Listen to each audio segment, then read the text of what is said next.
야, 오늘 깜짝 놀라셨을 거예요. 저도 깜짝 놀랐습니다. 뭘 준비하고 있는데 속보래요. 속보를 딱 봤더니 대통령이 나왔어요. 대통령이 나와서 속보하면 와, 그 뭔가 큰일이 벌어지는 거 아닙니까? 큰일을 벌이셨더라고요. 벌어진 게 아니고 큰일을 벌이셨습니다. 대통령이. 삼정주. 대통령이 직접 브리핑을 하겠다라고 한 다음에 인사에 대해서는 브리핑을 했었어요. 그런데 예, 이 정책을 가지고는 이번이 처음이었습니다. 저는 이제 딱 하는 게 뭐 물론 대통령 된 이후는 처음이지만 예. 대통령실 옮기겠다. 그거 직접 브리핑한 이후에 이후에 처음이다. 그 이후에 예. 또 그때는 이제 그저 도스 이뒤. 도스태핑도 했으니까요. 그 네, 이후에는. 네. 근데 지금 이제 총선 있고 난 다음에 이제 보신다면 예, 그런데 예. 근데 굉장히 충격적인 내용이었죠. 충격이었죠. 우리도 산유국이 되는지 아는데 많은 이제 그러니까 멸콩 TV를 보시는 시청자분들 정도 뭐 연세 되시면요. 네. 다 아시겠지만 이 76년도였죠. 네네. 1976년도에 네. 박정희 대통령 당시에 그 이제 포항 앞바다에 네, 예. 우리가 산유국 76년. 76년이었습니다. 그때 그 기대 실망이 있었거든요. 그다음 칠광구 또 한일 뭐 같이 그렇죠. 개발하는 예, 예. 부분도 공동 있었는데 개발.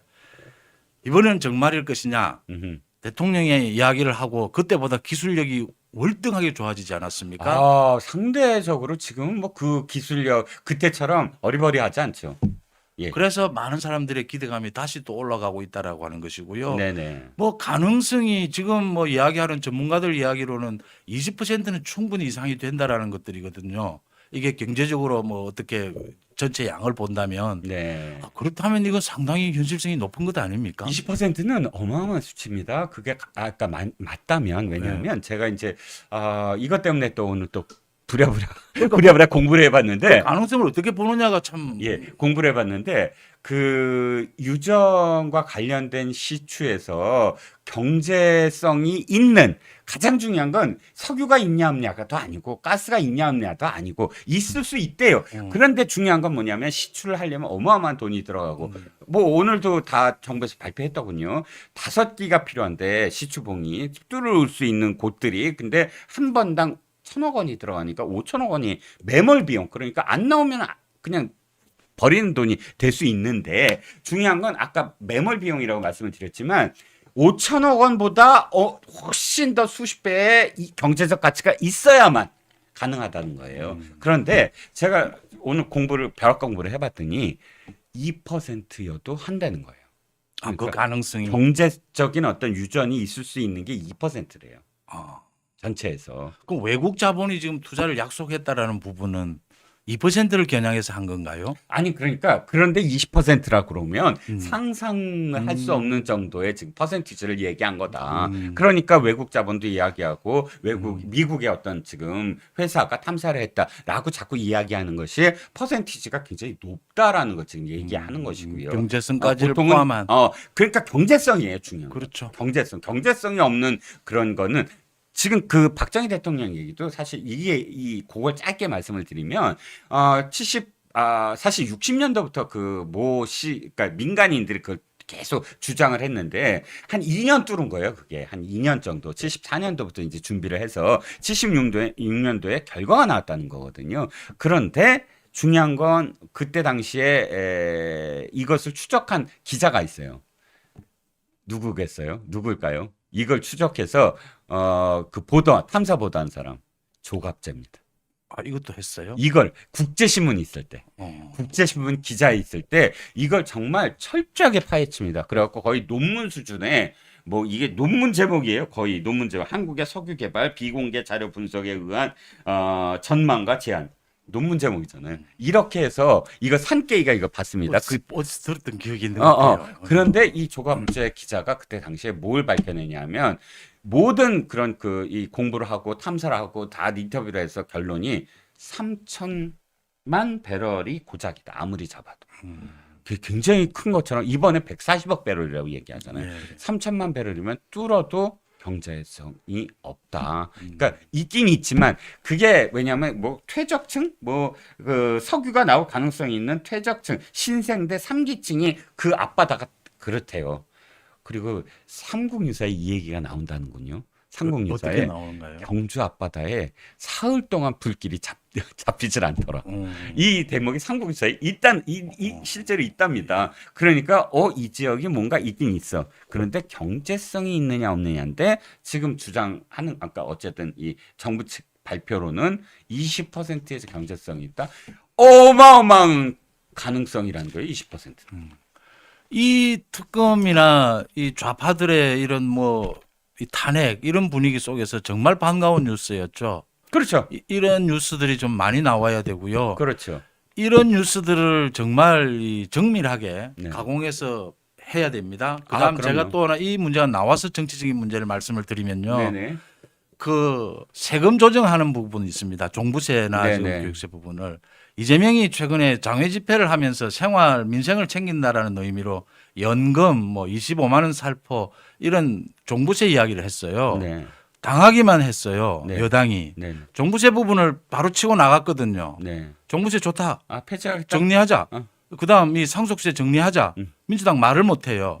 이렇게 강하게 좀 나가줘야 된다. 네. 또 이런 내용도 있고요. 제가 하나 예를 더 들겠습니다. 네. 25만 원 살포 이야기가 나오면요. 네. 이거 경제적으로 문제 있다라고 하시지 말고 네네. 더 강하게요. 네. 그렇게 경제가 어렵고 힘들다라는 걸 느끼면 민생을 위해서 민주당이 앞장서서 국회 개혁하자. 국회의원 세배부터 낮추자. 그렇습니다. 9명 보좌관 줄이자. 그렇죠. 이렇게 그리고 좀 이제 나가줘야 아무리 속상이라도 저는 윤석열 대통령과 윤석열 정부가 우리한테 꿈이 있다. 그 꿈을 실현시키기 위해서 국정 철학을 실현시키기 위해서 이런 법안을 통과시키겠다. 의원 입법안 있잖아요. 여당은 사실 그렇게 해서 실질적으로 그 예산을 집행할 수 있는 권력이 있잖아요.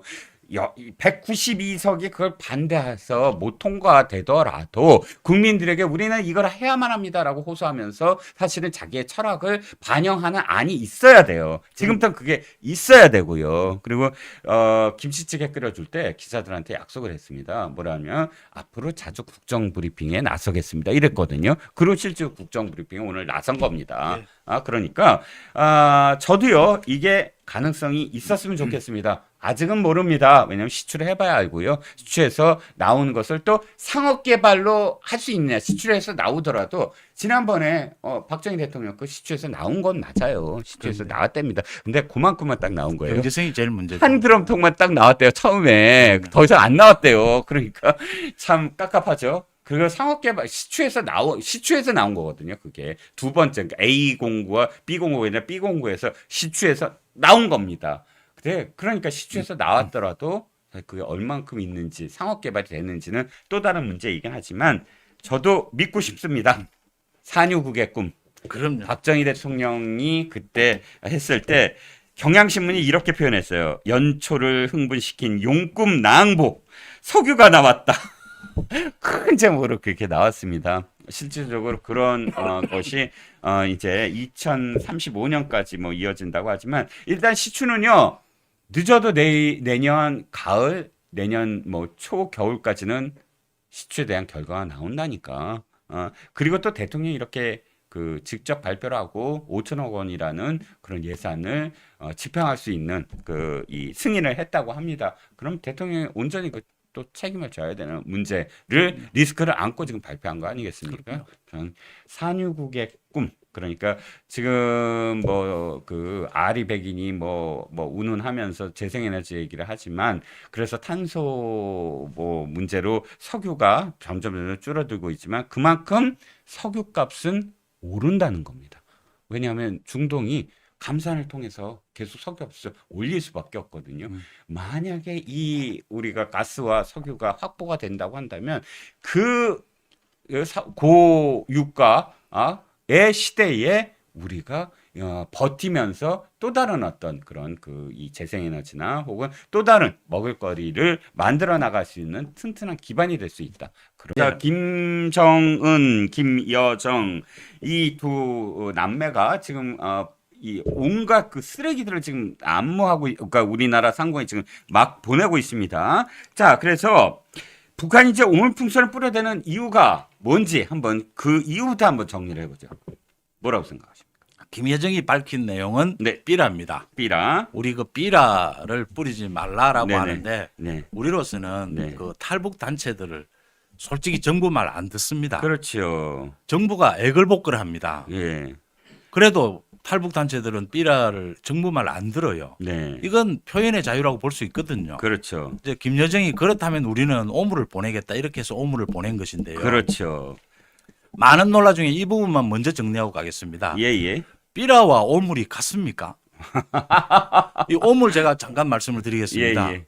임진왜란 때 네네. 전 전문가는 아닙니다. 네네. 근데 진주성 싸움에 보면요. 그렇죠. 그 주민들이 무기가 없어서 네. 일본군에게 오물을 뿌립니다. 네. 이거 전투입니다. 전투. 네네. 이 오물을 하니까 뭐 굉장히 우아하게 들리실지 모르겠는데 그렇죠. 사실 똥오줌입니다. 그렇죠. 이번에 이제 인본이라고 문제된 게 똥오줌입니다. 그렇죠. 이건 전투예요, 전투. 네네. 그 상황이다 말씀을 드립니다. 그렇죠. 그런데 그게 이제 겉으로 드러난 것이고 제가 좀 들여다보는 건 조금 다릅니다. 심각한 얘기인데요. 사실상 심리전, 인지전이라고 하죠. 인지전은 뭐냐면 가짜, 그러니까 겉으로 드러난 것을 이렇게 호도하면서 사실은 숨기려고 하는 것들을 이 전쟁으로 또는 어떤 그런 간접적인 어떤 전투로서 슬그머니 뭐 횡행하는 것, 이게 이제 인지전이라고 이렇게 표현을 하는데, 사실 제가 보기에는 그건 겉으로 드러난 것. 그러니까 사람들이 생각하기에 그리고 대북 전단하면 안 되는 거 아니야? 뭐 이런 생각, 또 저기 저 쓰레기 좀 어떻게 해? 이게 굉장히 강렬한 어떤 인식인데, 사실 이 북한이 지금 노리는 건 그것보다 더 심각한 것이 있다. 어떤 것? 하이브리드 타격전이라는 것인데, 하이브리드라는 게 뭐죠? 혼합이 있잖아요. 혼합되는 게 보통은 이런 겁니다. 드론이라든지 또는 풍선이라든지 이런 소프트한 어떤 무기들, 여기에 사실 이걸로 가려진 것, 실제로 방사정이라든지 미사일이라든지 이런 것들을 한꺼번에 다 한번 쏘아보는 겁니다. 그랬을 때 우리의 방공망이 어떻게 작용을 하고 우리 군이 어떻게 대응을 하느냐, 이건 굉장히 실험을 해봐야지, 실험은 안 하고 실제로 실전을 했을 때 안 들어먹으면 어떡할 거예요. 그런데 이번에 놀랍게도 풍선을 지금 이틀간에 쐈을 때 방사정포를 18발을 쏩니다. 그것도 대단히 여러 가지 어떤 방법으로. 근데 국민들은 어때요? 우리 국민들은 아유 자유 뭐 무슨 연합인가요? 북한 인권 연합인가요? 거길 욕해요. 일단 뭐 그렇다고 그 시민단체가 꼭 올바른 행동만 하는 건 아닙니다만, 그럼에도 불구하고 욕해요. 아이 그 북한 오물이 그것 때문에 왔잖아라고 이야기하면서 아유 오물도 싫고 그 다음에 대북 전단도 싫어, 이런 식의 어떤 사고를 유발합니다. 그런데 거기에 가려진 건 방사정풍도 함께 쐈다는 거예요. 또 그러니까 교란까지 했죠. 예. 이 GPS 교란도 했어요. 맞습니다. GPS 교란도 되게 중요한 거예요. 이런 것들이 동시에 이루어집니다. 동시에 이루어져서 어디까지 이 풍선이 가요? 부산까지, 거의 남부까지 갑니다. 이 모든 것들은 제가 보기에는 실험이었다. 즉 모든 것들을 한꺼번에 다 이렇게 했을 때 남한이 어떻게 대응하는가. 그리고 또 한 가지는 풍선이 굉장히 크고 무게가 어마어마합니다. 이것을 남한까지 실어 나를 수 있느냐? 그러면 상상하기도 쉽지만 똑같은 무게의 생화학 물질을 넣었을 때 우리가 어떻게 대응했을까? 우리 정부가, 그다음 우리 군이, 그리고 어디까지 그럼 뚫려갖고 내려갈 수 있을까? 이 모든 것들을 실험했다. 그리고 겉으로는 다 이거 북한에 보내는 전단 때문이다라고 숨겼을 것이다. 이게 가장 좀 두려운 상황이죠. 그래서 가장 걱정했던 것이 네. 왜 이거를 그 휴전선 근처에서 막지를 못했느냐, 네. 막았어야 되는 부분이 아니었느냐라는 네. 이야기가 나왔는데, 현재까지 국방부에서는 그게 15km까지 치솟는데요. 네네. 이 지금 풍선이. 그렇습니다. 그래서 이렇게 집단으로 내려올 경우에 음흠. 이걸 막으려면 굉장히 심할 경우에 전투기까지 띄워야 된다는 상황이 온다는 거예요. 네. 그럼에도 불구하고 많은 국민들이 저게 말씀하신 대로 만약 생화학 무기가 들어있었다면, 그렇습니다.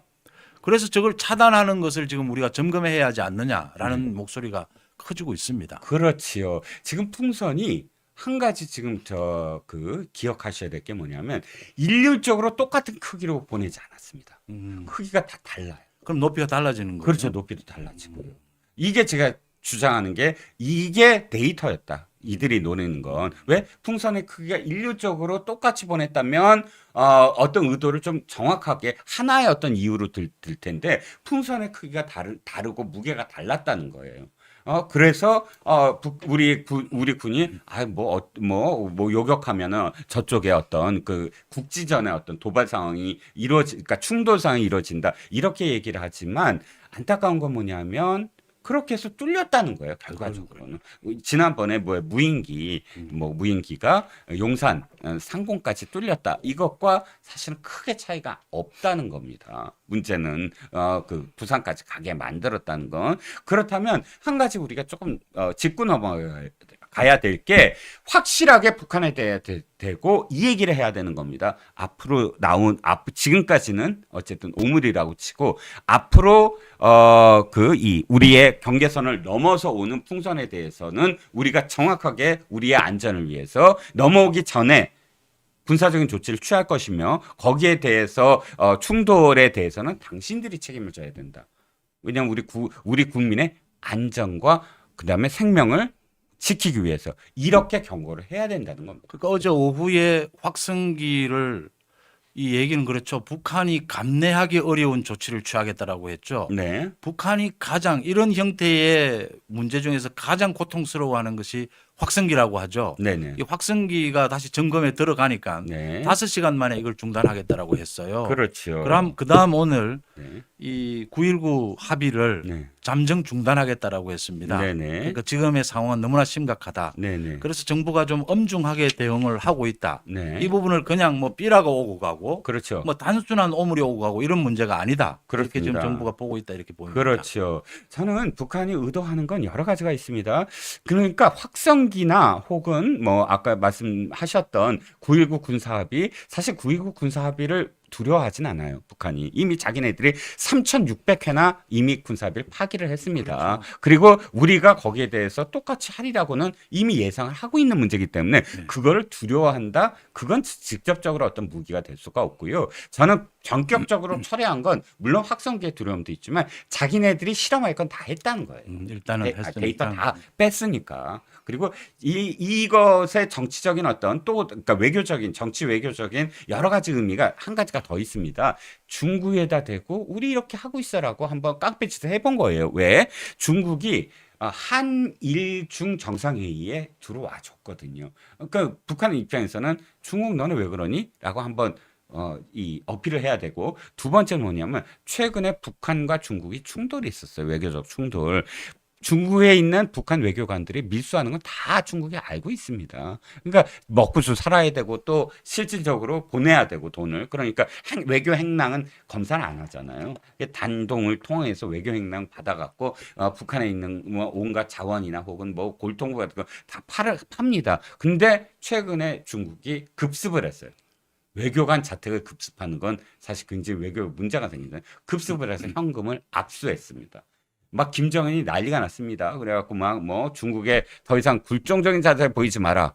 이건 북한과 중국이 지금 그러니까 여러 가지 메시지를 보내는 거거든요. 중국은 야 러시아에 넌 너무 경도돼 있어.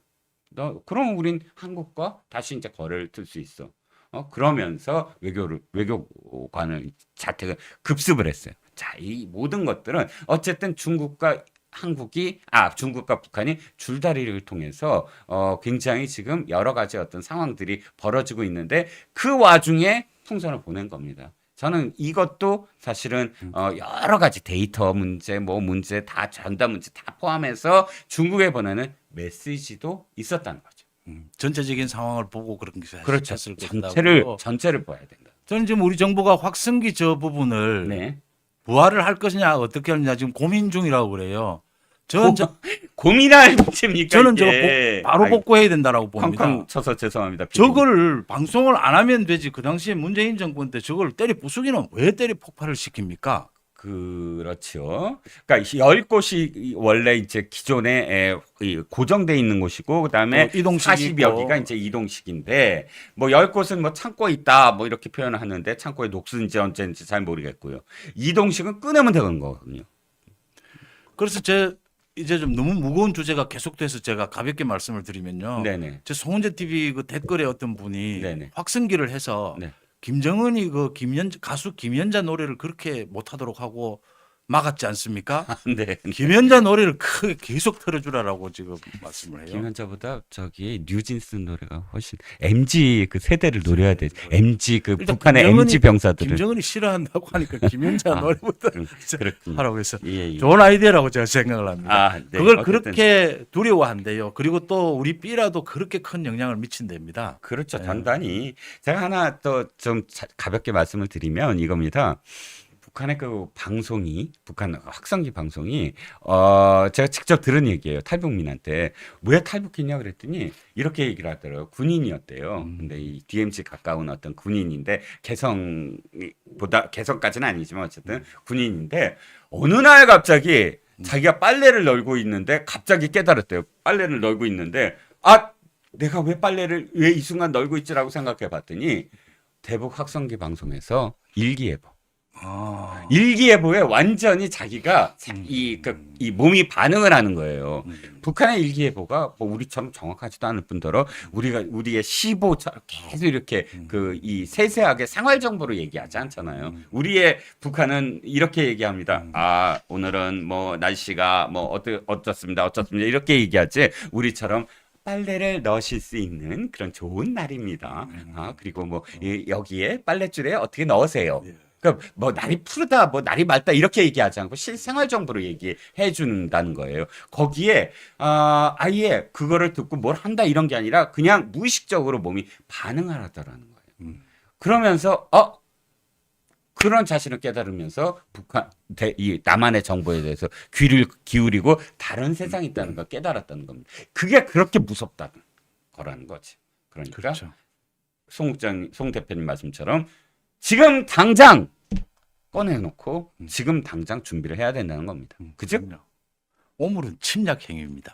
그건 정말 그러니까 더럽다가 아니라 그대로 침략이다. 그대로 전쟁이다. 그대로 정전협정을 위반한 거다. 네. 맞습니까? 네. 맞습니다. 북한에서 똥탄을 보내왔다. 이런 얘기가 지금 왔다 있는 것 같은데 걔네는 뭐 똥이 아니 지금 지금 이게 풍선이 날아온 게 지금 거의 한 300개. 이게 300개가 아니에요. 지난주에 300개, 오늘 720개 합해가지고 1000개가 왔고 1000개 북한에는 왔어요? 뭐라고 했냐면 지들이 3600개를 보냈대. 근데 3600개를 보냈는데 그중에 대한민국에 지금 와서 확인된 게 1000개. 1000개 가까이 되는 거예요. 이야, 그럼 이 주말 사이에 진짜. 몇 차례 계속 보냈군요. 그렇죠. 계속 날려 보냈는데 이게 뭐 대남 심리전을 넘어가지고 사실은 우리가 정말 걱정해야 하는 게 제일 싼 돈으로 화생방 모의 실전 훈련하는 것이 아닌가 이런 어떤 불안함을 감추기 힘든 건 아니겠습니까? 이게 저 시청자 여러분 정말 심각하게 보셔야 돼요. 예. 왜냐하면 좀 주말 사이에 이제 이 언론 보도를 쭉 보면서 참 우리의 안보 의식이 굉장히 느슨하고 안일해졌다고 생각했는데 얼마 전에 그 이스라엘 가자 지구 전쟁 날 때 예. 시작이 어떻게 됐습니까? 하마스가 그냥 패러글라이딩을 타고 그러니까 예. 패러글라이딩을 타고 넘어와가지고 넘어오는데 예. 그때 그 동영상 찍힌 걸 보면은 이스라엘 국민들이 무슨 축제 행사장이었는데 그렇지. 예. 우리 축제 행사를 기념해 주기 위해서 패러글라이딩을 하는 모양이다 막 이렇게 동영상 찍다가 총 맞아서 총까지 다 죽었죠. 다 사망하고 도망가고 네. 납치되고 이랬잖아요. 이거 풍선 똑같습니다. 지금은 쓰레기 더미 뭐 담배꽁초 뭐 가축의 분변 이런 게 넘어왔지만 거기에 예를 들자면 화생방 무기가 들어간다. 탄저 무기라든가 이런 것들이 있으면은 큰일 나는 큰일 거예요. 나는 거죠, 이거. 예. 큰일 나는 나는 겁니다. 거예요. 공중에서 터졌다. 이러면 이게 대기 중에 퍼뜨릴 수 있잖아요. 예, 예. 이건 사실은 핵무기는 북한이 지금 가진 것으로 보이는 핵무기는 함부로 버튼 누르기 힘들죠. 그거 누르는 순간 막 평양이 다 날아갈 수 있기 때문에. 그런데 이 고무풍선 이거는 무기로 전용되면은 완전히 재래식 무기 중에서도 가장 저급, 그렇죠. 저급. 최소 비용으로 최대한의 효과를 거두는 게 얘네 북한 아니에요 지금? 이게 정말 심각합니다. 그래서 우리 군에서 저는 왜 군에서 이게 휴전선을 넘어올 때 관측이 되면은 그걸 터질 수 없냐 이런 궁금증을 가졌는데 오늘 뭐 어떤 일부 보도를 보니까 그 비밀 봉지 안에 뭐가 들었는지 모르니까 일단은 땅에 떨어진 다음에 그 화학물 처리하는 부대가 가서 네. 뭐 수거를 한다 뭐 이런 식인데 이게 상당히 이거 어떻게 보면 작전의 개념으로 보면은 그러니까요. 상당히- 모의 훈련하는 거 아닙니까? 예. 지들이 딱 3,600개 보냈는데 대한민국에 1,000개가 떨어졌다. 아, 그러면 3개 중에 1개 가까이는 대한민국에 안착하는구나. 그리고 실제로 지난 그 5월 말에 보내서 6월 1일 정도에 도착했는 걸 보면은 이게 서울 과천이 아니고 그 정부 서울청사 그리고 청와대 인근에 떨어졌고 그 내용에 보면은 전자부품이 들어있단 말이에요. 위치를 추적해서 그러면 그거에 떨어뜨릴 수 있는. 다 알 수 있겠군요. 그렇죠. 요 풍선은 이렇게 가서 그렇죠. 저기 떨어진다. 그러니까 그런 부분에 있어서 모의 훈련한다는 느낌이 아주 강하잖아요. 우리는 민간 단체에서 탈북민들이 북한에 도움이 어떻게 보면 인민들한테 도움이 되는 1달러, 쌀, 비타민, 비타민 네. 이런 걸 보내는데 USB. 거기에서 넣어가지고 쓰레기를 보내. 사실 옛날에 브레이브 하트, 뭐 멜 깁슨 프리덤 하던 그 싸울 때 보면 엉덩이 까잖아요 상대방한테. 그리고 황산벌 전투 우리 영화에 보면은 상대방한테 모욕하고 할 때 엉덩이 까잖아. 똥꼬 보이잖아요. 대한민국 국민들한테 이렇게 하는데 그렇게 하는데 뭐 문재인이는 뭐 무슨 삶은 소대가리 그렇게 퍼주고도 하고 오늘 지금 이재명이가 뭐라고 했냐면은 원초적 반응은 안 돼. 신사협정 맺을 정도의 역량도 되지 않느냐라고 지금 윤석열을 비난하고 있는데 또라이 아니에요 이거? 아니 오늘 제가 그 여기 지하철 타고 오면서요 신문 사설도 그런 게 있어요. 네. 경향신문 사설이 그런 네. 내용이 있던데 아니 그 쓰레기 풍선을 보낸 게 북한 측인데 예. 윤석열 정부를 까고 있더라고요. 아, 이게 진짜. 똑같은 거예요. 네. 그럼 지금 이재명 당대표는 본인이 직접 본인의 입으로 말했습니다. 이기는 전쟁보다 더러운 평화가 낫다고. 음. 이게 쉽게 이야기하면 더러운 평화가 더 낫다는 주장이에요. 예. 이기는 전쟁보다. 와. 그렇기 때문에 이런 안보의식 가지고는 이 북한과의 어떤 협상의 주도권을 가져갈 수가 없죠. 그렇습니다. 이게 참 남남 갈등을 유발하는 심리전에 지금 말리는 그런 부분을 보고 있는 것 같은데요. 제가 경기일보의 사설을 제가 한번 봤습니다. 경기도는 아시다시피 접경 지역이 굉장히 넓다 보니까 이런 부분에 민감할 수밖에 없는데 사실 경기일보가 뭐 우파지라고 보기는 사실은 조금 어렵습니다. 그런데 오늘 경기일보의 그 사설이 제 눈에 들어왔는데 대북 확성기 재개는 맞대응 축에도 못 낀다라고는 제목으로 썼는데 이번에 북한의 이런 똥폭탄에 대해서 우리가 감내하지 못할 대응을 할 수 하겠다라고 지금 그 정부에서 밝혔고 그에 대한 구체적인 대안으로서 지금 문재인 때 그만뒀던 대북 확성기 어떤 방송을 재개한다라고 했는데 이 그 경기일보 사설에 보면은 며칠 동안 우리 국토는 유린당했다. 오물풍선을 살포했다. GPS 교란 공격을 했다. 초대형 방사포 무더기 발사했다. 여기 전략 전술 핵까지 할 수 있다는 거잖아요. 그런데도 남북 관계 경색을 우려해 대북 대응에 망설여야 하는가? 그건 분단 국가의 일방이 취해야 할 최소한의 자위권을 포기하는 것이다. 저는 정말 이 부분을 보면서 우리나라 자위권 행사란 취지에서 비례적 대응을 해야 된다라고 저는 확신을 합니다. 그러면서 대북 확성기 방송 재개가 대단한 공세도 아니다. 북한이 감내하기 힘든 조치 축에도 못 낀다. 이조차 멈칫거리면 그거는 국가도 아니다. 이렇게 질타를 했단 말이에요. 우리 이거 어떻게 생각하십니까? 저는 사실 저 군 복무를 판문점 주변에서 했어요. 예, 그래서 네. 대북 확성기 그러니까 아침 6시에 집합을 해서 국회에 대한 경례를 하면은 똑같은 시간에 북한에서 대남 방송이 들렸어요. 네. 뭐 위대하신 뭐 있지 않습니까?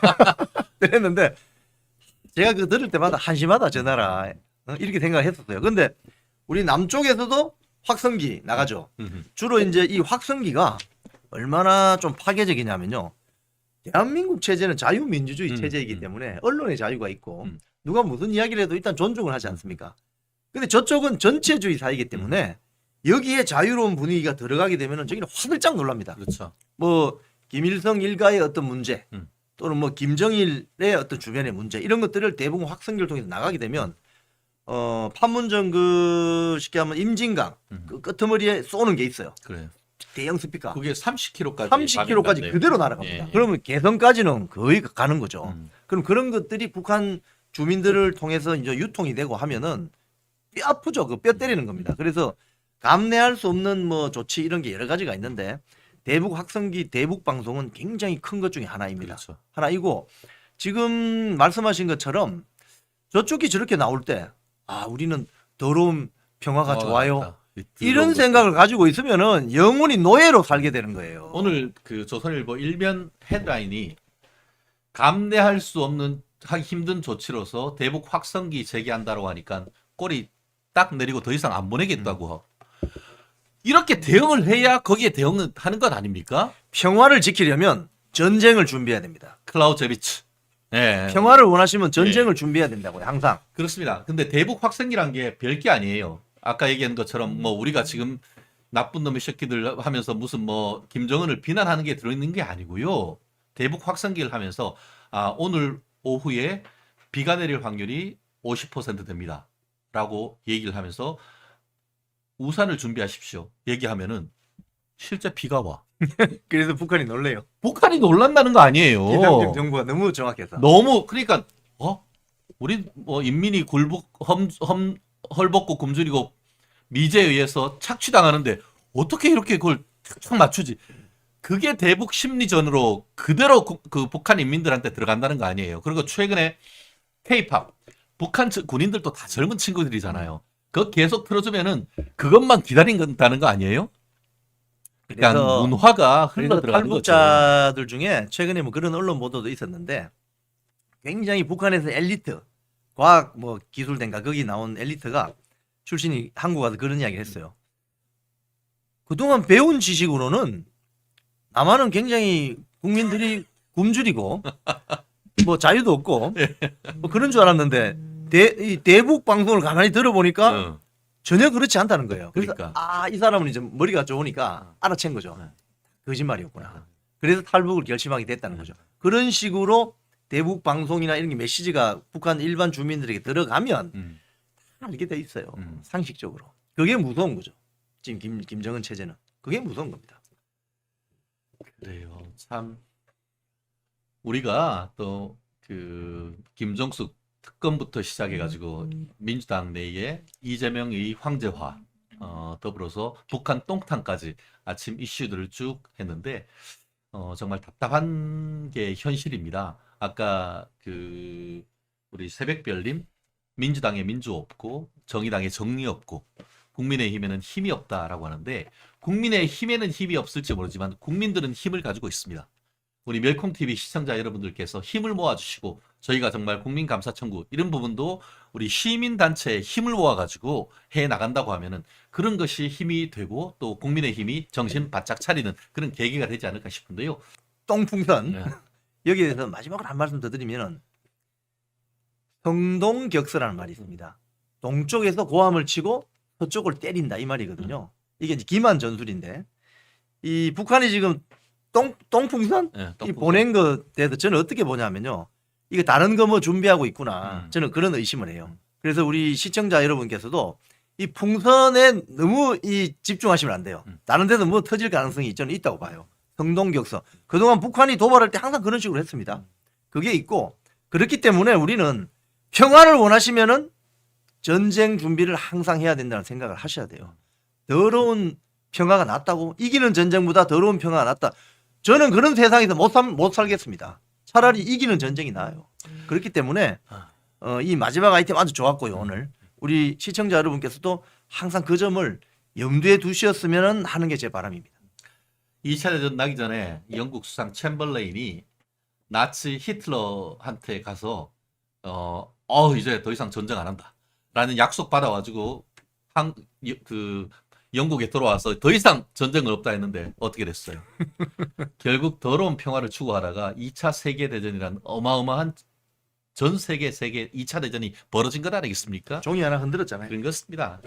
대한민국도 정말 힘에 의해서 억지력을 가진 평화 이게 아니라고 하면은 북한이 가만히 있지 않겠죠. 최근에 이제 미국 대선을 앞두고 만약에 미국 그 트럼프가 당선될 경우에는 주한미군 철수 논란이 또 벌어질 가능성이 있고 더불어서 또 대한민국한테 더 어떤 그 미군 주둔 비용을 더 내달라 이런 얘기와 함께 미국 자체에서 트럼프 진영 쪽에서 어떤 나토 수준의 대한민국과의 어떤 핵 공유 이런 문제도 우리 측이 아니고 지금 미국 측에서 어떻게 보면은 그 비용 줄이는 그 효과는 저비용 고효율 뭐 이런 취지에서 이런 얘기가 오가고 있는데 대한민국에서도 철저히 준비하지 않으면은 우리의 어떤 주권을 정말 제대로 행사하지 못하고 우크라이나 같은 이런 어이없는 그럼요. 그 일이 벌어지지 말라는 법이 없습니다. 우리가 똥풍선을 우리가 그냥 어이없다라고 웃어 넘길 것이 아니고 그 뒤에서 성동격사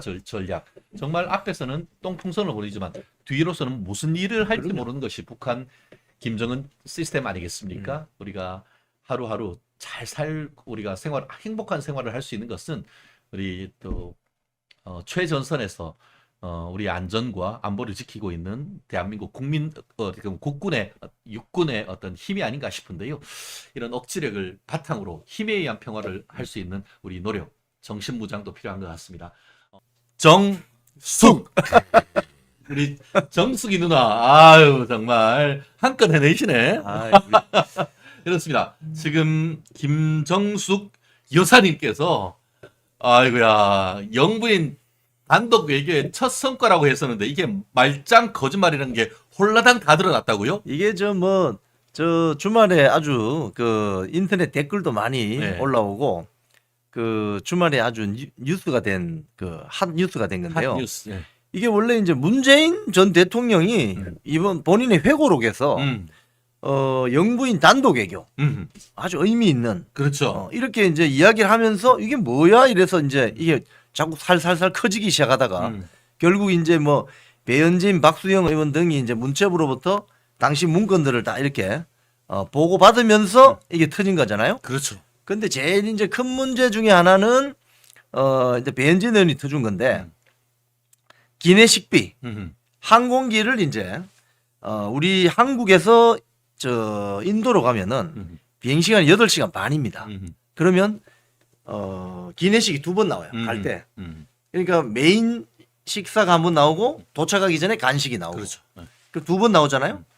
그러면 또 올 때도 똑같이 2번 나오잖아요. 그럼 4끼잖아요. 네 4끼. 4끼인데 이 수행원이 한 40명 갔다고 봤을 때 뭐 정확하게 한 38명인가 그런데 40명이라고 하면 네, 40명이라고 봤을 때 4끼니까 446, 160끼가 나옵니다. 그럼 6,200만 원이 기내식비니까 6,200만 원을 160으로 나누면 얼마가 나오냐? 44만 원. 그렇지. 한 40여만 원 나옵니다. 자, 그러면 한 끼에 40여만 원인데 헐. 한 끼에 40만 원 드셔보세요. 야, 제가 머리 털라고 딱 정말 제 그 모임에 딱 한 번 갔는데 뭐였냐면은 일본에서 아침에 삿포로에서 모든 식재료를 대한항공으로 싣고 와가지고 네. 이게 호텔에서 하는 제가 진짜 머리 털라고 그런데 처음 가봤는데 서울 롯데 호텔 꼭대기에 모모야마라는 일식 식당이 제 머리 털라고 제가 처음에 초대받아 갔는데 거기서 와인 수십 종 다 있고 뭐 쫙 그게 제가 기억하기에 한 40만 원 정도 됐던 것 같아요. 아, 그렇군요. 도대체 거긴 금가루를 발랐습니까? 도대체 아니, 1인당 1인당 40만 원. 44만 원? 네. 간식 아까 한 끼는 정식이고 한 끼는 또 간식인데. 간식이라니요. 그러니까 이게 4끼를 다 이제 주식으로 봤을 때 1인당 한 끼당 40여만 원인데 네. 한 끼당 40만 원이 나오려면 기본적으로 소를 잡아야죠. 네, 소를 잡아서 스테이크를 좀 썰고 네. 그죠? 그다음에 러시안 랍스터 뭐 이런 거 좀 드시고 그리고 아주 비싼 고가의 와인 마시고 또 뭐 필요하면은 발렌타인 30년 조니워커 블루 이런 걸 마셔야 40만 원이 나온다고요. 진짜 40만 원이 어떻게 나오냐고 그렇죠. 기내식이. 이 부분과 관련해 가지고 아까 얘기했던 것처럼 그 변방에서 중심으로라는 문재인의 회고록에 보면 이 부분이 어떤 식으로 쓰여 있는지 한번 읽어볼게요. 인도 방문 당시 인도 모디 총리가 허황우 기념공원 개장 때 꼭 다시 와달라고 초청을 했다. 그래서 나중에 개장할 때 재차 초청을 했는데 무슨 개장이야. 지금 기공식이지. 하나하나 맞는 게 하나도 없어. 아는 게 뭐지? 개장이 아니고 처음에 그 우리가 기공식. 나로서는 인도를 또다시 가기가 어려웠다. 그래서 고사했더니 그렇다면 아내를 대신 보내달라고 초청해 아내가 나 대신 개장 행사에 참여했다. 개뿔 무슨 개장이야. 이어 이 이야기를 소상히 얘기하는 것은 지금까지도 아내가 나랫돈으로 관광여행을 한 것처럼 악의적으로 왜곡하는 사람들이 있기 때문이라고 부연했다는 댕댕이 소리를, 댕댕이가 뭔지 아시죠? 우리 멍멍이. 예. 멍멍이 소리를 지금 하셨는데 이게 국민한테 대놓고 거짓말하는 거 아닙니까? 이거? 악의적으로 왜곡한 게 아니라 우리가 선의적으로 정확하게 팩트를 밝혀낸 거죠. 예, 예. 그죠? 그래서 지금 보면은 그 밥값도 문제지만은 예. 방금 말씀하신 것처럼 초청을 누가 어떻게 왜 했느냐 이게 중요하잖아요. 근데 이게 아까 말씀하신 것처럼 기공식이기 때문에 그 허황우 기념공원은 사실은 우리로 치면은 뭐 예를 들자면 뭐 횡성 한우 축제. 그렇죠. 맞다. 그렇게 하면 예를 된다. 들면 뭐 강화도 만이산 모든 축제 뭐 이런 거예요. 아니면 정말 구체적으로 얘기한다고 하면은 김해 허황우 축제. 뭐 그런 거. 뭐 이런 거잖아. 지방에 한 네. 그 기념공원을 만드는데 네. 그 기공식 하는 거거든요. 거기를 왜 대통령 영부인이 가냐고. 길장식도 아니고 그냥 이제 첫 삽 뜨는데 삽질하러 갔나? 그러니까 그게 이제 그 인도가 이제 그 우리 한국의 김해 허씨. 예. 허씨가 이제 이 족보상 쭉 찾아가 보면 인도하고는 관련이 있다. 이거 아닙니까? DNA 찾아보니까 네, 그래서 뭐 이제 그런 것도 아니랬는데 그러면 뭐 문체부 장관이 가정을 가주면 좋은 거죠. 차관 정도만 가도 되는 차관 가도 거 돼요, 아니에요? 솔직히. 예, 예. 근데 이제 인도 쪽에서 처음에 초청하기로는 외교부 쪽에 외교부 장관이 와주면 좋겠다. 그러니까 아유, 외교 장관이 그건 안 되니까 문체부 쪽으로 이렇게 핑퐁을 친 거죠. 그렇죠. 그래서 핑퐁을 받은 문체부에서 그럼 가겠다고 했는데 갑자기 그러니까 요 대목에서는 고민정 전 의원도 거짓말했어요. 네. 그 당시에 요 대목에서 김정숙 당시 영부인이 끼어들게 되는데 그 과정에 뭐가 있냐 또 이제 이게 문건이 나왔죠. 그 배현진 의원하고 박수영 의원이 문체부를 통해서 받아보니 그때 수행단 명단이 나왔는데 제일 위에 도종환 문체부 장관 수행단장 그리고 바로 밑에 김정숙 특별수행관 이렇게 된 거예요. 특별수행. 우리 경상도 말로 특별수행관. 특별수행관. 그러니까 대빵이 김정숙이가 아니란 소리 아니야. 그러니까 이 페이퍼 상에는 대빵은 김정숙이 아닌 거죠. 그렇죠. 대빵은 도종환 장관이고 공식적으로 추천받은 가는 것은 대빵은 문화체육부 장관 행사니까 문화체육부 장관이 대빵인데 지금까지 지가 대빵이라고 국민한테 헛소리 한 거 아니에요. 그게 뭐 영부인 단독 외교. 단독 외교라며. 그리고 뭐라고 했냐면은 영부인 단독 외교에 도종환 문체부 장관이 수행했다고 이랬지 않습니까? 그렇습니다. 그런데 그 당시에 그 방송된 이 화면을 봐야 돼요. 방송된 화면을 보면 항상 그 인도 측의 설명을 들을 때 김정숙이 중간에 딱 있습니다. 그리고 도종환은 좌측에 수행하는 것처럼 돼 있고 또 걷는 장면에서 보면은 항상 김정숙은 선글라스를 끼고 다녀요. 맞아요. 딱 검은 선글라스 큰 거. 라이방. 라이방. 그래서 그 화면을 보면 김정숙이 수행 단장 대표격으로 보인단 말이에요. 그 화면에서 보면 도종환은 그냥 수행원처럼 보인다고요. 그래서 이 페이퍼 상으로는 수행 단장이 도종환 문체부 장관으로 돼 있고 김정숙은 특별수행원인데 그 페이퍼와 달리 실질적으로 본인이 수행 단장인 것처럼 행세를 해요. 그 타지마할 앞에서 사진 찍을 때도 김정숙 센터에 있고 도종환 그리고 이 주 인도 대사 내외가 옆에 이렇게 있잖아요. 이런 게 그러니까 이게 뭡니까? 권력의 사유한 거지. 그렇습니다. 사실 우리가 미국 차 중에 제일 좋은 차가 뭐예요? 캐딜락 아닙니까? 캐딜락.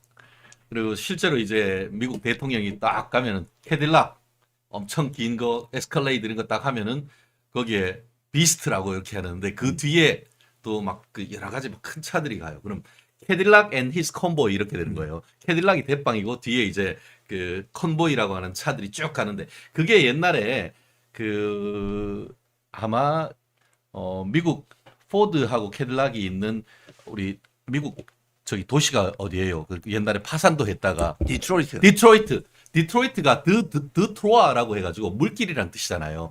프랑스의 캐딜락이란 이 탐험가 이 사람이 쭉 그까지 와서 여기 좋다라고 하면서 머물면서 왔을 때에 그게 캐딜락과 그의 수행원이라고 해가지고 그 차도 대빵차는 캐딜락이고 그 뒤에 수행하는 차를 컨보이라고 이름 자체가 차 이름이 소나타 하듯이 컨보이예요. 근데 여기서는 이걸 그대로 하면은 원래는 도종환 앤 히스 컨보이가 되어야 되는데 거꾸로 김정숙 and his combo, her combo 이런 식으로 완전히 거꾸로 해가지고 사실을 국민들한테 주객이 전도된 거예요. 네, 주객을 전도시켰는데 그게 진짜라고 하면서 지금까지 강변해 왔는데 이게 그 문체부 문건을 드러내니까 딱 걸린 거지. 딱 걸린 거지. 네. 근데 이제 또 이거 문체부 문건 위조됐다고 하는 거 아니에요 또? 그럴 수도 있죠. 그렇게 나오지 않을까요 민주당? 그러니까 이 문재인 전 대통령 회고록도 보면 네.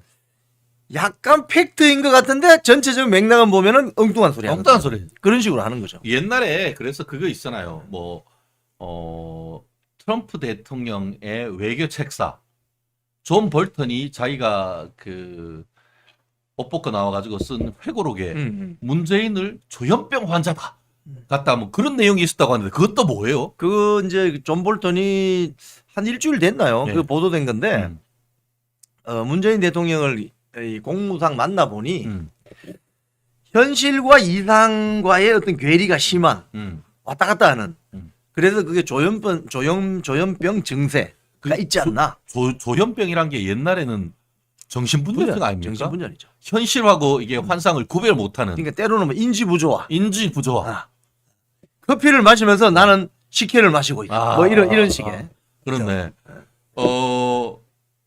분명히 대빵은 도종환이었는데 내가 대빵이었다. 그 똑같네요, 그럼. 똑같은 거죠. 그래서 그때 그 방송 화면을 잘 보셔야 돼요. 그때 지금 단독 보도라고 해서 종편들도 많이 방송을 했어요. 이번에 주말에. 단독 화면을 쭉 지켜보시면은 그 행사의 주비는 김정숙이에요. 맞아요. 항상 보면 인도 사람들이 김정숙 옆에서 뭐 이렇게 설명을 하고 도종환은 옆에서 수행하는 것처럼 그렇게 돼 있다고요. 네? 그러면은 이게 잘못된 거죠. 이 시점이면은 도종환이 양심 선언해야 되는 거 아닙니까? 절대 안 하죠. 왜요? 그거 했다가 또 혼날 것 같은데. 혼나더라도 일국의 문화체육부 장관까지 해가지고 내가 수행단장이었는데 알고 봤더니 갔더니만 내가 나를 꼬봉 취급하는데 그거에 대해서 한 소리 해야 되는 거 아닙니까 도종환이? 그렇다면 민주당 탈당해야죠.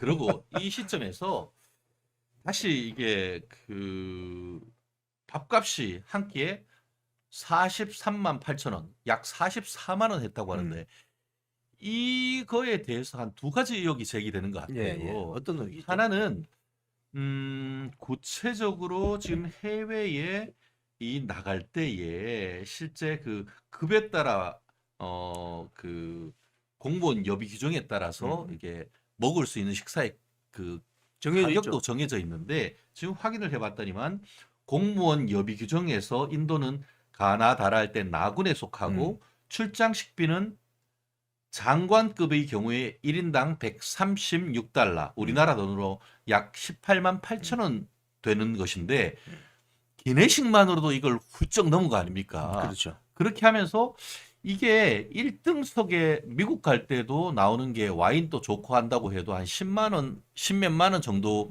된다는데 13만 원에서 15만 원. 그렇죠. 그 네. 정도가 된다는데 이 정도 40만 원이 넘으려고 하면은 어떻게 보면은 프랑스 와인 중에 최고급 그랑크리를 넘는 그런 와인으로 술 파티 정도 하지 않으면 이제 나타날 수 없다는 그런 얘기가 있는데 그거에 대해서는 어떻게 그러니까 이게 생각하세요? 이제 우리가 이 항공기 여행을 다녀보면 네. 주로 우리 뭐 이코노미 많이 타고 다니잖아요. 그렇죠, 예. 그러면 기내식 도시락 딱 하나 나오지 네. 않습니까? 네. 그거 얼마 하지 않거든요. 그렇죠. 도시락 뭐 근데 아니면 뭐 비빔밥 1등석이나 특등석을 가도 일단 기본 세트가 일단 도시락 형태로 나오잖아요. 근데 그 도시락 형태로 나오는데 40만 원을 만들 수가 없어요. 그렇기 때문에 저도 그 점을 의심하는데 분명히 이건 고가의 와인이나 고가의 위스키를 마시지 않았을까. 고가의 와인일 가능성이 높죠. 왔다 갔다 하면서. 그렇죠. 위스키 암만 비싸도 우리나라 30만 원 하면은 떡쳐요, 떡쳐 한 병에 거기에 30명인데 병당 병나발 물었다고 해서 그거 다 해봤자 얼마 된다고? 사실은 위스키를 한 병을 다 먹으면 그 자리에 앉아 있을 수가 없어요. 네. 그러니까 와인을 마셨을 가능성이 아주 크죠. 아주 그죠. 예. 그 가능성이 있고 또 하나의 가능성이 또 얘기가 되더라고요. 어떤 게 있나요? 과연 밥으로 먹었을까? 지금 이 이야기는 계속 의혹 수준인데 의혹 수준입니다. 이건 팩트는 아닙니다. 네, 팩트는 아니고 의혹 워낙 수준인데 터무니없는 금액이다 보니까 이 돈을 쉽게 이야기하면 저 다른 데로 전용을 해가지고 그렇지. 뭘 싣고 왔다 갔나? 네. 뭐 왔다 갔다 했나? 이런 이야기도 나오죠. 그렇죠. 뒷돈으로 이걸 그 비자금 맞는 거 아니야? 이런 얘기가 나올 정도로 그만큼 이게 고액이다 보니까 그런 건 아니겠습니까? 그러니까 지금 보면은 전체 출장비가 약 한 3억 7천, 네. 뭐 거의 4억 가까이 들었는데 그 중에서 제일 많이 차지하는 부분이 기름값, 예. 항공기 기름값. 6,500만 원. 예, 정도. 6,500만 원인데 뭐 그거는 이해가 됩니다. 그럼요. 그건 땅도 기본 견적이 금액이니까. 나오니까. 그런데 그거 다음으로 많은 부분을 차지하는 게 이게 기내식 6,300만 원. 6,300만 원. 그래서 6,300만 원치를 다 먹을 수는 없었을 것 같고 뭐 소를 몇 마리 잡아도 러시안 랍스터를 왕창 실어가도 음. 그래서 아마도 이 부분에 대한 건 약간 뭐 좀 조사가 필요하지 않나, 예. 감사가 필요하지 않나 그런 생각이 그래서 드는 거죠. 그런지 지금 오늘 언론 보도를 보면은 대한항공이 이 그 계약을 해서 이게 전체적으로 한 2억 8천인가? 처음에 예, 그 정도로 계약을 해서 수의 계약을 했다고 하는데 그 구체적인 내용에 대해서 밝히질 않고 있대요. 이번 22대 국회에서 이거 국회가 대한항공 통해 가지고 그 구체적 상세 내용 밝히라고 해야 되는 거 아닙니까? 당연하죠. 이거를 지금 주말에 저희들이 사실 주말 사이에 뭐 평일에도 이 언론 보도를 쫙 저희들이 와칭을 하고 있잖아요. 그렇죠. 예.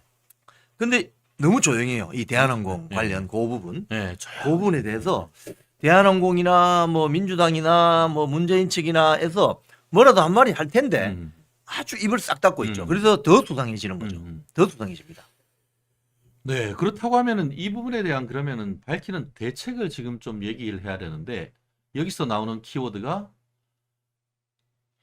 우리 김 여사 특검 종합 선물 세트를 지금 윤상현 의원이 준비했다는 말이 있는데 이거 좀 상세하게 좀 얘기해 주시죠. 윤상현 의원이 요즘 아주 열일하시더라고요. 아, 여러 가지 네, 뭐 당 대표 나오려고 그런지 몰라도 아니, 아주 열심히 하셔요. 요즘 보니까 그 어. 김민전 의원도 한 건 했지만 그 뒤로 윤상현 의원이 지금 엄청 언론을 쫙 예의주시하시면서 여러 가지 종류의 다양한 크루즈 미사일을 발사하고 있는데 어.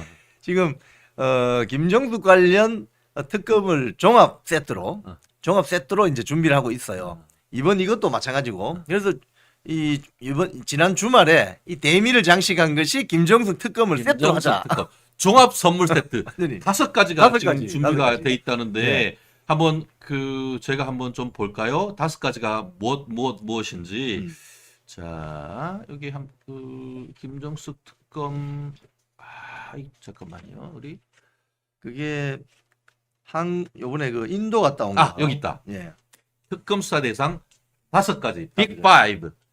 인도 방문 관련 직권남용 배임 의혹. 그렇지. 첫 번째예요, 이게. 예. 두 번째, 옷값 특수활동비 사용 의혹. 관봉권으로 예. 도장 탁 찍었는 한국은행 도장 찍은 거 아니냐. 국정원. 국정원. 그렇죠. 특수활동비. 또 세 번째, 청와대 경호원 수용 수용. 강습 의혹. 수용. 요즘 뭐 경호처 직원. 그렇죠. 경호청 직원. 또 단골 디자이너 양모 씨 행정관 부정 채용 의혹. 프랑스 사람이래. 딸. 네. 그 양모 씨의 딸이 그리고 국적이 프랑스 프랑스로 사람인데 지금 출국 보안- 정지돼 있습니다. 보안 시설인 청와대에서 근무했다. 이거 좀 이상한 것 같아. 마지막으로 딸 문다혜와 양 씨의 대가성 금전 거래 의혹 등 그간 제기된 의혹들이 모두 포함될 것으로 전해졌다. 지금 이제 그 문다혜 씨의 전 남편 서모 씨, 서모 씨가 그 전혀 항공 관련 사업체에 근무 경력도 없으면서 그 이스타 제식입니까? 그 이상직 전 의원 네. 거기 관련 태국 항공사로 취직이 됐잖아요. 하이스타전. 예. 그 과정에 이 양모 씨의 딸 그 사람하고 어떤 금전거래가 있었잖아요. 그렇죠. 예. 그래서 이게 어떤 대가성이 아닌가 이런 의혹이 있어요. 그렇죠. 의혹이 있고 또 경호처 직원 그 수용 강습 그렇죠. 이건 뭐 저 대표적으로 권력에 사유합니다. 경호처 직원이 그 경호하는 업무를 해야지 왜 수용 강습을 하냐고. 그 경호처 직원도 여성인 것 같은데요. 예. 그렇고 또 아까 말씀하신 뭐 그런 옷값 음흠. 이 김정숙은 그동안 제가 자 며칠 전부터 김정숙 씨를 그냥 김정숙 씨로 부르기로 정숙이. 했습니다. 예, 여자라는 저도- 말을 붙이기로 하니까. 저도 이제 제가 한 10여 년 동안 그 KBS 뭐 MBC 이 메인 방송을 주로 하다 보니까 뒤에 꼭 그 전직 존칭을 붙입니다. 그런데 우리가 그렇게 품격 하니까 있게. 별로 안 좋아하셔요. 제가 반성적 고려를 통해서 정숙이라고. 우리 국풍님, 국힘 답답했는데 두 분께서 시원하게 논평해 주시니 좀 살겠어요. 감사합니다. 멸콩. 너무너무 감사합니다. 이거 항상 보내주시는 분만 보내주시는 것 같은데 다른 분들도 뭐 더 이렇게 릴레이를 해주신다고 하면은 저희 멸콩 TV 또 우리 이영풍 기자님께 큰 도움이 되지 않을까 싶습니다. 그래서 이 김정숙 여사 주변에 있는 이런 5가지 의혹에 대해서는 지금 윤상현 의원이 시적절하게 특검을 하자고 제안한 것이 아주 빅뉴스가 되고 있습니다. 예. 그런데 이제 이게 22대 국회에서 이제 특검법을 하려면 여야가 합의해야 되잖아요. 근데 이거 불가능하죠, 사실은. 그렇죠. 예. 지금 그래서 민주당 쪽이나 뭐 조국당 쪽에서 특히 뭐 조국당 쪽에는 뭐 길을 쓰고 반대하겠죠.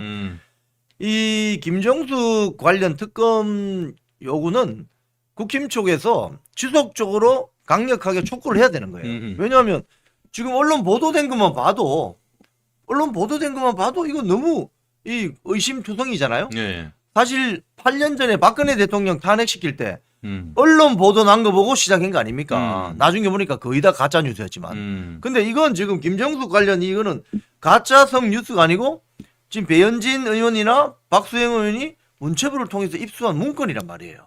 공문서를 위조라고 하지 않겠죠? 모든 사람이 다 이재명이는 아니잖아요. 그렇죠. 네. 그래서 이 문체부에서 나온 공문서는 뭐 수행단장은 도종환 문체부 장관, 네. 수행원 김정숙 이렇게 돼 있으니까 이건 빼도 박도 못하는 거예요. 그래서 특별 수행원이면은 특수 임무가 있어야 되잖아요. 특수 임무 어떤 특수 임무? 어떤 특수 임무? 좀 그런 설명을 해보시라고. 특수 임무가 어떤 특수 임무인지. 뭐 북한 사람 만났나? 그 특수 임무가 아무나 할 수 없는 타지마할 전 세계적인 타지마할에 가서 다른 관광객들 싸그리 옆으로 치운 다음에 사진 하나 찍는 게 특수 임무였습니까? 그러니까 특수 임무가 되려면 한 국가의 대통령의 영부인이 특수 임무를 가지고 갔으면 예를 들자면 쉽게 말하면 K9 자주포 30기 구매를 해준다든지 뭐 이런 특수 임무 그렇죠. 그런 거라면 6,200만 원 먹어도 돼. 그럼 예. 우리가 충분히 그 정도는 뭐라고 대한민국이 하겠어요. 그 정도는 감내할 수 있는 나라인데 특수 임무를 아무것도 안 하고 그냥 사진만 찍고 쉽게 하면 인도 먹방 관광 여행 한 거 아니에요. 결과적으로 보면 거기에 대해서 우리가 화가 나는 거죠 국민들이.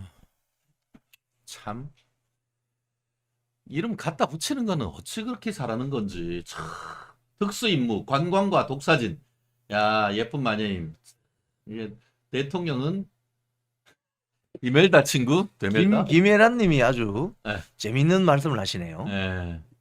오 인도미 슬픔 가야 문화로 포장해서 들어온 것이 아닌가 궁금합니다. 궁금합니다. 저도 궁금해요. 지난번에 저 그 부분이. 얘기 하셨잖아요. 저 부분이.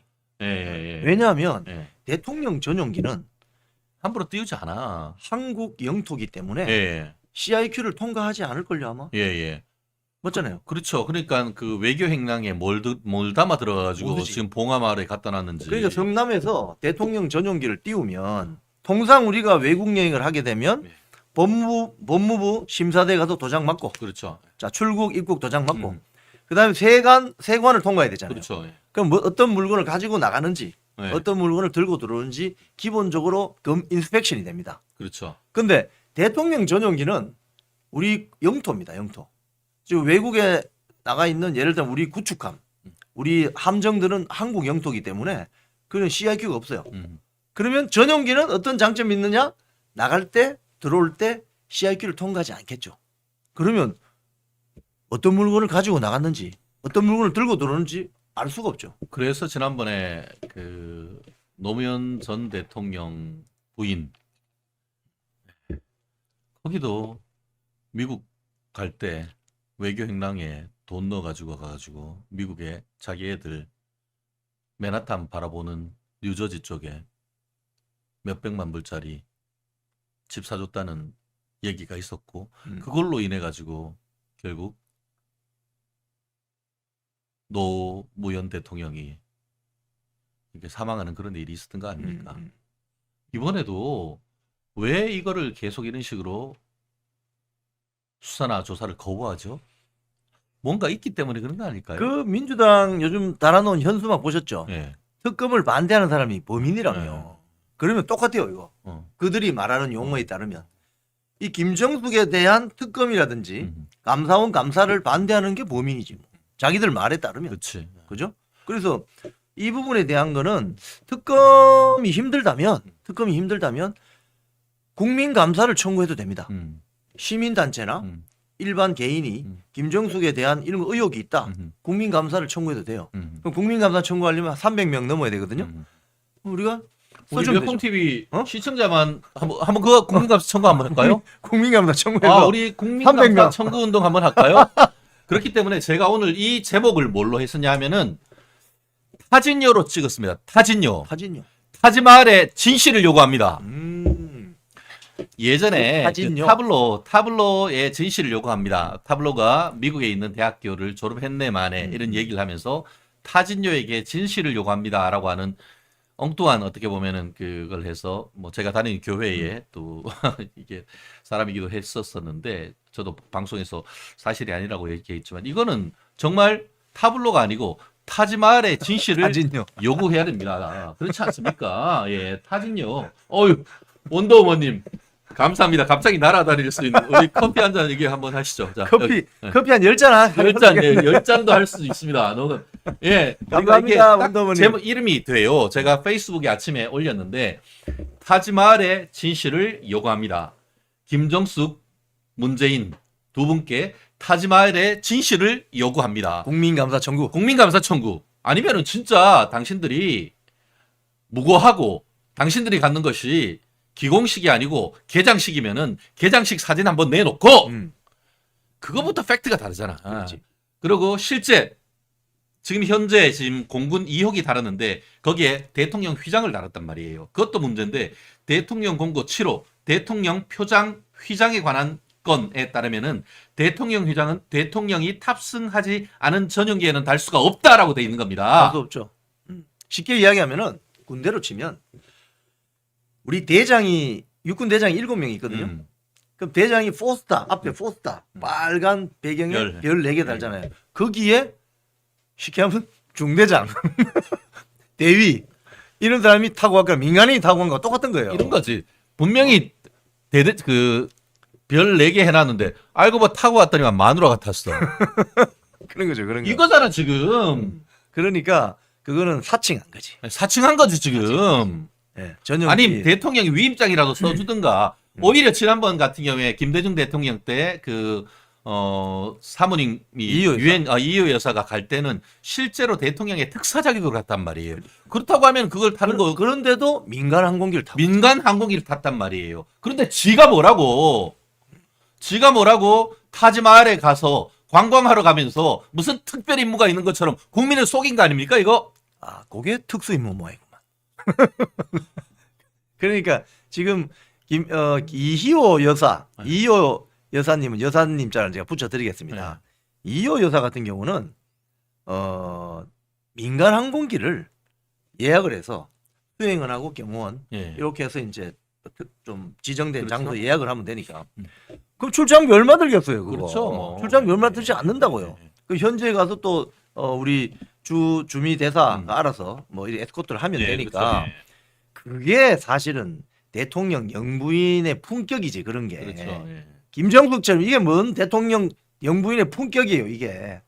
아니 예전에도 보면 해외에 가거나 하면은 문재인은 뒤에서 어버버 하고 있고 근데 그 레드 카펫에 자기는 앞에 가면서 앞에 막 이게 그렇게 갈 때에 자기가 대통령이라 그렇게 생각하는 거 아니에요? 이런 게 이제 대표적 권력의 사유화죠. 네. 사유화. 권력이라는 것은 대한민국 국민들은 당시 투표를 해서 문재인을 대통령으로 뽑은 것이지 예. 김정숙을 대통령으로 뽑은 게 아닙니다. 예. 그래서 그 국민이 위임한 권력이 엉뚱한 데 쓰이게 되면 그게 권력의 사유화인 거예요.